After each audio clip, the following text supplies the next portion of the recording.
नमस्कार विद्यार्थी मित्रों, आज આપણે બુદ્ધિ ચાચી पाठ में दूसरे टास्क ની अंदर आप देखेंगे। तो बुद्धिराम और रूपा, लाडली, सुखराम उसके भतीजे बुद्धिराम के साथ वह बुद्धि चाची रहती है।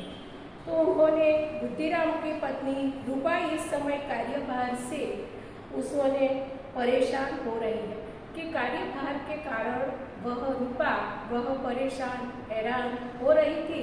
तब बुढ़ी चाची उसे कुछ भी कहे तो वह हैरान परेशान हो जाती है, वह काम में मग्न रहती थी। वह इसीलिए कमरे में कभी कड़ा के पास आती, कभी भंडार के पास जाती, तो बेचारी अकेली दौड़ते व्याकुल हो रही थी कि रूपा वह दौड़ते वह बेचैन हो रही थी। सुखराम का वह उसके पुत्र का तिलक था, तो मेहमानों आए थे तो वह काम में व्यस्त वह रहती है। इसीलिए वह बुढ़ी चाची के प्रति वह क्रोधित होती है। इसीलिए कि वह कड़ा के पास जाती थी, वह तो उसने देखा तो एकदम झिड़कने लगी। इस प्रकार बुढ़ी काकी के वह क्रोध न रुक सका। जिस प्रकार मेढक केंचू पर चढ़ता है, इसी प्रकार वह बुढ़ी काकी पर झपटी और उन्होंने दोनों हाथों से झटक कर बोली। इसीलिए बुढ़ी चाची को रूपा ने उसने झटक दिया और गुस्से से वह क्रोधित हुई थी। तो ऐसे पेट में आग लगे, पेट में उसने भूख लगी थी बुढ़ी चाची के, इसीलिए वह रेतती वहाँ आगे जाती थी। तब वह रूपा ने देखा तो उसने झटकने लगी थी। इसी प्रकार कोठरी में बैठते हुए क्या दम घुटता था कि उसने कोठरी में बैठते क्या दम घुटता है, क्या कुछ होता है तो कोठरी में आप बैठ जाएंगे। अभी मेहमानों ने नहीं खाया है, कि मेहमानों जो आए थे उन्होंने अभी भी खाया नहीं है। भगवान को भोग भी नहीं लगाया कि भगवान ने जो भोग लगाना है तो भोग भी अभी नहीं लगाए हैं। तो धैर्य न हो सका, तो तुम्हारे इतना भी धैर्य नहीं हुआ कि मेहमानों ने भी नहीं खाया है और भगवान को भोग भी नहीं लगाया है और खाने के लिए आ गई। तो बुढ़ी काकी को बहुत भूख लगी थी, इसीलिए वह कड़ा के पास आई थी।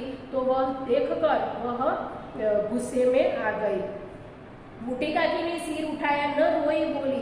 बुढ़ी काकी ने माथું ઊંચું કર્યું પણ એમ કે જે એ પોતે ન રોઈ સકી, ન બોલી પણ ન બોલ सकी। चुपचाप देखती हुई अपनी कोठरी के पास वह चली गई। चुपचाप किसी को कुछ भी कहे बिना वह देखती वह चली, कोठरी के पास वह चली गई। इसलिए भोजन तैयार हो गया, आंगन में पतले पड़ गई, मेहमानों ने खाने लगे। तो आंगन के अंदर सभी मेहमानों पतले पाथर कर वह खाने लगे हैं। बुढ़ी काकी अपनी कोठरी में जाकर पश्चाताप कर रही थी। बुढ़ी काकी अपनी कोठरी के साथ एक अफसोस, एक पश्चाताप कर रही थी कि मैं कड़ा के पास क्यों गई थी। तो उन्होंने रूपा पर क्रोध नहीं था, तो उन्होंने मैं क्यों गई थी तो उनकी जल्दबाजी पर दुख था। उसकी जल्दबाजी पर बुढ़ी काकी को एक दुख था कि मैं क्यों गई थी कोठरी पर। सच ही तो जब तक मेहमान न खाए तब तक घर में व्यक्ति को कैसे खाएंगे। तो अपने आप से वह पश्चाताप कर रही है कि मैं क्यों गई थी, जब तक मेहमानों ने नहीं खाया तब तक मैं नहीं खाऊंगी। घर वालों ने कैसे खाएंगे, मुझ में इतनी देर भी न रहा गया। अब जब तक कोई बुलाने ना आए मैं नहीं जाऊंगी, कि जब तक मुझे बुलाए नहीं तब तक मैं नहीं जाऊंगी। मन ही मन इसी प्रकार का विचार कर वह बुलावे का इंतजार करने लगी कि जब भी बुलावे तभी मैं इंतजार, उसका मतलब होता है राह, कि जब भी मुझे बुलाएंगे इसी राह देख रही थी। वह मन को कहलाने लगी, लेट गई, धीरे धीरे एक गीत गुनगुनाने लगी कि वह सो गई और धीरे धीरे वह एक गीत गुनगुनाने लगी। उन्होंने मालूम हुआ कि मुझे गाते देर हो गई है, कि उन्होंने पता चला कि मुझे गाने के लिए गाने के लिए उसने ज़्यादा समय हुआ था, इसीलिए वह गाते गाते भी सो गई थी। क्या इतनी देर तक लोग भोजन कर रहे थे? क्यों इतनी देर तक लोगों ने भोजन कर लिया होगा? तो किसी की आवाज़ नहीं सुनाई देती, अवश्य ही लोग भोजन कर रहे थे कि किसी का आवाज़ भी नहीं सुनाई रहा थे, तो उन्होंने भोजन वह कर रही है। मुझे कोई बुलाने नहीं आया। रूपा चिढ़ गई कि मुझे कोई बुलाने भी नहीं आए हैं, वह गुस्से व्यक्त कर रही थी। बूढ़ी काकी चलने के लिए तैयार हुई। बूढ़ी काकी को उसके धैर्य नहीं रहा, वह चलने लगी। यह विश्वास है कि मिनट में पूड़ियाँ और मसालेदार सब्जियाँ सामने आएगी। उन्होंने ऐसे विचार किया है कि मेरे हाथों में एक पूड़ियाँ सब्जियाँ मैं अभी थोड़ी देर में ही मैं चखने जाऊंगी।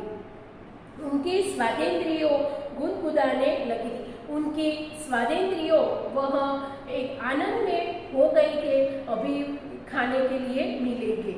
इसीलिए उन्होंने मन में तरह तरह के मुसूबे बांधे। पहले सब्जी पूड़ियाँ, फिर सब्जी पूड़ियाँ में फिर खाऊंगी और कचौड़ियाँ भी मैं खाऊंगी। ऐसी शक्कर से कचौड़ियाँ रायते मज़ेदार मालूम होगी कि मैं रायता सभी कचौड़ियाँ सभी में व्यंजनों में खाऊंगी। ऐसे आनंद उसकी इंद्रियाँ कर रही है। चाहे कोई बुरा माने चाहे भला, मैं तो मांग कर खाऊंगी। भले कोई बुरा कहे या खराब कहे, मैं तो मांग कर मैं खाऊंगी। यही न लोग कहेंगे कि उन्होंने विचार नहीं कहा करे। इतने दिन के बाद पूड़ियाँ मिल रही है तो मुंह जूठा करके थोड़े ही उठ जाऊंगी कि इतने समय भी मुझे पूड़ियाँ मिलेगी तो मैं मुंह जूठा कर थोड़े उठेंगी, तो मैं ज़्यादा खाऊंगी और मैं मांग कर मैं इनके सभी व्यंजन में खाऊंगी। ऐसे उसके मन में ऐसे विचार आते हैं। वह उकड़ू बैठकर हाथों में बल सरकती हुई आंगन में आई, परंतु हाय दुर्भाग्य, मेहमान मंडली अभी बैठी है। उन्होंने आंगन में देखा तो मेहमान की मंडली अभी बैठी हुई है, इसीलिए उसके मन में दुख होता है कि मेहमान लोग अभी भी गए नहीं हुए हैं। खाकर उंगलियां चाटता था, कोई तिरछे नेत्र से देखा था। उन्होंने किसी मेहमानों उंगलियां चाटते थे कि किसी मेहमान खा रहे थे, ऐसे उन्होंने तिरछी नजरे से उन्होंने देखा था। और लोग अभी खाए रहे हैं या नहीं, इतने में बूढ़ी काकी रेखती हुई उनके बीच में जा पहुंची। उसके बूढ़ी चाची वह रेखती उस मेहमानों के पास वह बैठ गई है।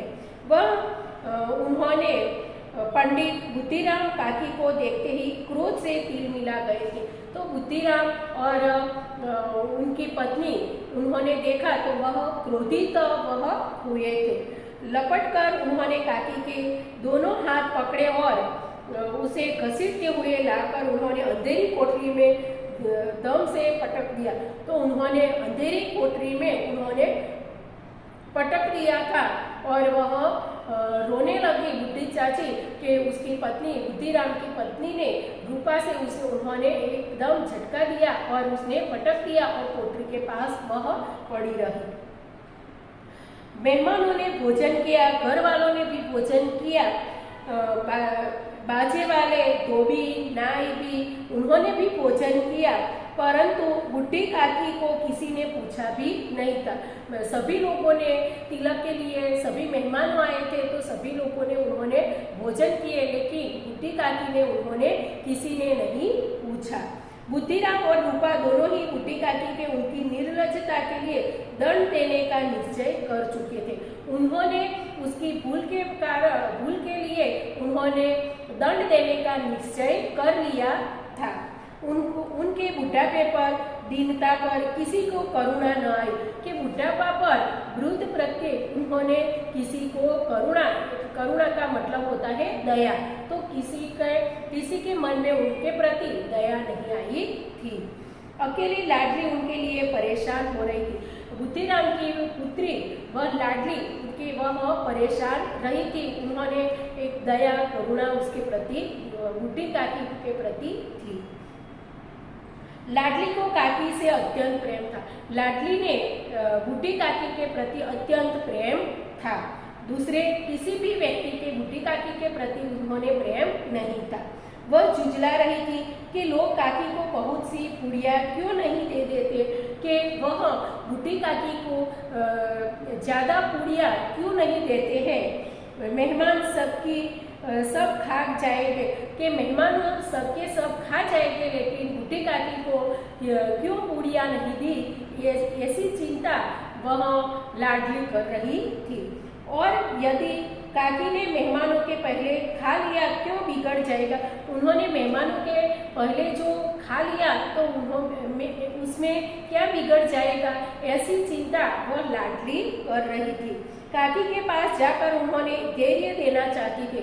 वह बुढ़ी काकी के पास जाकर लाडली उसको धैर्य का मतलब होता है धीरज, तो धीरज देना चाहती है। वह उसके पास वह जाती है, परंतु मान के डर से न जाती थी। उसके माँ का डर था, इसीलिए वह बुढ़ी चाची के पास वह नहीं जाती है। उनका हृदय अधीर हो उठा है कि लाडली का हृदय अत्यंत अधीर हो रहा है कि बुढ़ी काकी ने उन्हें खाना नहीं खाया है। इसी चिंता में लाडली वह अधीरी हो उठी है।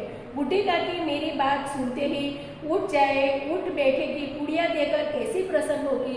तो लाडली ने निश्चय किया कि मेरे बुढ़ी काकी भले सो रही थी, पर पुड़िया देके मेरे आवाज सुनकर वह तुरंत बैठी हो जाती है। उन्होंने उनकी आंखों में नींद न थी। काकी को उन्होंने पुड़िया खिलाने की खुशी उसके सोने न देती थी। लाडली को नींद नहीं आती है, बुढ़ी काकी को पुड़िया खाने देने के लिए उन्होंने नींद भी नहीं आती है, और वह प्रसन्न होती है कि मैं बुढ़ी काकी के पास कैसे पुड़िया उसके पास जाऊंगी और उसके खिलाऊंगी। ऐसी खुशी में उन्होंने नींद भी नहीं आती है। लाडली की आंखों में नींद नहीं थी। काकी को वह पुड़िया खिलाने की खुशी थी उसके पास। बुढ़ी काकी की कोठरी की ओर चली। वह लाडली बुढ़ी काकी की कोठरी की ओर चली गई। बुढ़ी काकी को केवल इतना याद था कि किसी ने मेरे हाथ पकड़ा। तो बुढ़ी काकी को इतना ही पता था कि मेरे हाथ किसी ने पकड़ा हुआ है, ऐसे ही मालूम हुआ था।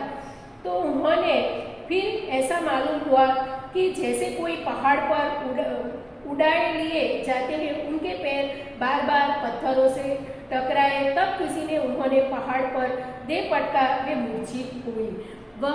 उन्होंने मूर्छित होना तो दुख व्यक्त होना और पश्चाताप हुआ, तो उन्होंने एक मूर्छित हुई, घायल हुई वह बुढ़ी काकी को देखकर। तो जब वे सचेत हुई, किसी की जरा भी आहट न मिलती थी। उन्होंने समझ कि सब लोग खा पी कर सो गए हैं, कि वह खा पी कर वह सभी लोग सो गए थे। यह विचार कर काकी निराशामय संताप के साथ लेट गई। वह एक पश्चाताप कर वह सो रही थी कि अभी किसी ने नहीं खाया है, ऐसे पश्चाताप कर वह सो गई थी। और उसके पास लाडली आई थी और बुढ़ी काकी को जगाने के लिए गला ग्लानि से उसका गला भर आता है। गला भर आना है उसका मतलब होता है दुख व्यक्त, तो वह दुख व्यक्त कर रही थी। परंतु मेहमानों के डर से रोती न थी। लेकिन बूटी काकी मेहमानों के डर से वह रोती नहीं थी, लेकिन उसका दुख व्यक्त कर रही थी, उसका गला भी भर रहा था। सहसा उनके कानों में आवाज आई, काकी ऊँटों में पुड़िया लाई। सहसा अचानक उसके कान में आवाज आई। उन्होंने कहा, काकी ऊँटों में आपके लिए मैं पुड़िया लाई, ऐसा आवाज आया। पहचानी, चटपट वह उठ बैठी, दोनों हाथों से लाडली को टटोला और उसे गोद में बैठा दिया। लाडली ने पुड़िया निकाल कर नहीं, तो उन्होंने पुड़िया निकाल कर बूटी काकी को हाथ में दी और वह खाने के लिए उसने बैठाया। और बूटी काकी वह खाने के लिए लाडली उसके पास आई थी। शब्दार वह लिख लेना, मुहावरे सच बात लिखना એટલે કે बड़े बड़े झूठे वादे करना, आग हो जाना, तो अत्यंत क्रोधित होना, सभी शब्दार्थ मैंने यहाँ लिखा है। तो बूटी चाची का पाठ में तीसरे तास में आप देखेंगे उसके पाठ के आधा पाठ और उसका स्वाध्याय। और बूटी काकी के प्रति उन्होंने अनन्य जे भावनाएं, दया, करुणा और लाडली के पास ही थी, दूसरे किसी भी व्यक्ति को नहीं थी। और उसके सुखराम के तिलक था तो मेहमानों भी उसके साथ आए थे। इतने आपने रखेंगे पाठ, तीसरे तास में आप देखेंगे।